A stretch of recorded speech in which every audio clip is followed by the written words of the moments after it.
Yeah, he put it all the way down to that, and then everything was open to that. Okay, that's great. All right. So I haven't had a chance to write in the notes about the crawl space or the attic yet, but let's see what comes up in the summary here.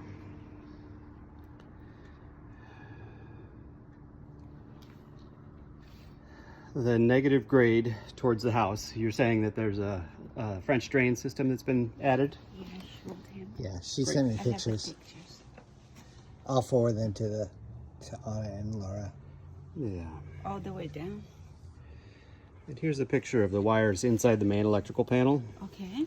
Oop, it's hard. She'll be on your report. Right? Yeah, this is the report. You can see that they're discolored, likely from heat. Okay.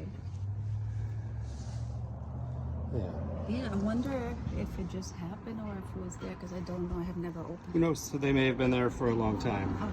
Okay. The attic is really tough to inspect now because there's so much insulation in there, and the nice brand new furnace up there means that I can't get across and go inspect things. So I could only inspect over by that back bedroom, the furnace, and then this middle bedroom has attic access, so I could get up in there, but it doesn't have access to the rest of the house. So the insulation's great. How's the foundation? Foundation is, well, I guess I'd call it historic. It's an older system, and it's had some repairs over the years, and there's some areas where the skirting is down close to the ground, and that's not great because it has soaked up water over time. Nothing that I poked seemed wet and rotten right now, but we haven't had huge rains in the last couple of weeks. We've had a couple, but there are a few repairs that were done by somebody a few years ago, not very recently, but they're underbuilt. There's like a 2x6 used as a post to carry individual parts of the floor. There must have been vibration or something, and somebody wanted to stiffen up the floor, and so they put in those things, and that's not how you do it. And then there's a couple of foundation blocks under this middle bedroom that are CMU blocks, concrete masonry unit, and they're in the wrong orientation. Okay, So, yeah, someone said that before. Yeah. So but the other person said it doesn't, it's not like a main issue. Do you think there's anything that actually needs to be fixed? Because they did a foundation work, the contractor, So do you think there's anything that needs to be fixed more or not? What would be your recommendation? Well, it has to do with a layer of confidence in what we're experiencing with earthquakes. We just apparently had 3 last night. Oh, really? And they're not big ones, but regular earthquakes in the 3 to 4 point category. And so that didn't appear to do anything obvious under the house. But every now and again we get a 7 or larger, and the CMU blocks not going to withstand that kind of shaking. So it might be something that somebody should consider replacing those blocks with an appropriate concrete pier on concrete footing with a post that goes up to the girder above it. And Simpson makes hardware that helps to tie all those things together. And that's how you resist earthquakes. How many CMU blocks are you talking? There's probably 2 or 3. So maybe 5% of all the foundation area. Okay, so it's not that a huge. Okay. Not a huge quantity. Okay. Yeah. The kitchen fan, I couldn't get all the way over to inspect it because it was all the way across the building. But it does seem like it had good draw, which is lovely. It's also great if we can manage to use rigid pipes rather than flexible pipes for all the exhaust fans.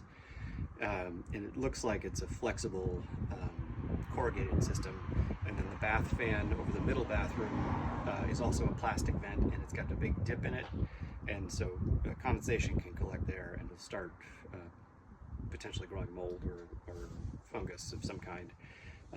So with the bath fans as well, we want to use a rigid pipe, and we always want it to run uphill with no bellies in it, because that's what causes problems to start collecting. And then both the bathrooms had more steam produced by the hot water appliances than the bath fans could deal with. So I had to open the windows in order to get all the steam out of there. And over time, that'll be the thing that causes mildew to start growing in the bathrooms too. So what would you recommend? Larger bath fan with a larger diameter pipe would be the solution for that. Having a straight run instead of a run that has a big belly in it. How about the water pressure in the kitchen? Yeah, the water pressure to the house was 90 psi, which is higher than you want. You want to top out at 75 psi, or you start damaging appliances and hose bibs and those kind of things. But in the kitchen and in the hall bathroom, there was a really reduced water pressure. And so there's the frustration of trying to use the water source when it's not powerful enough. But also the hot water heater is an on-demand heater, and it requires a minimum amount of flow in order to turn on and make hot water. And so the kitchen sink in particular had periods when I wasn't running the dishwasher that it wasn't getting hot water made.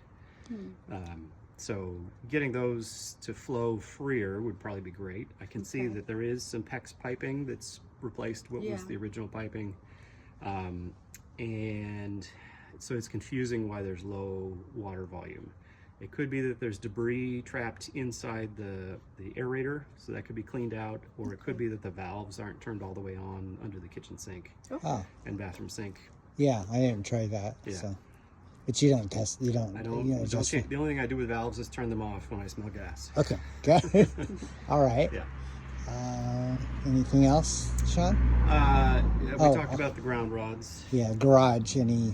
Yeah, so I looked around, and there is good reason to have a pest inspector come out and examine for potential pest damage and things that might need to be repaired or replaced if there's a lot of pest damage found. Okay.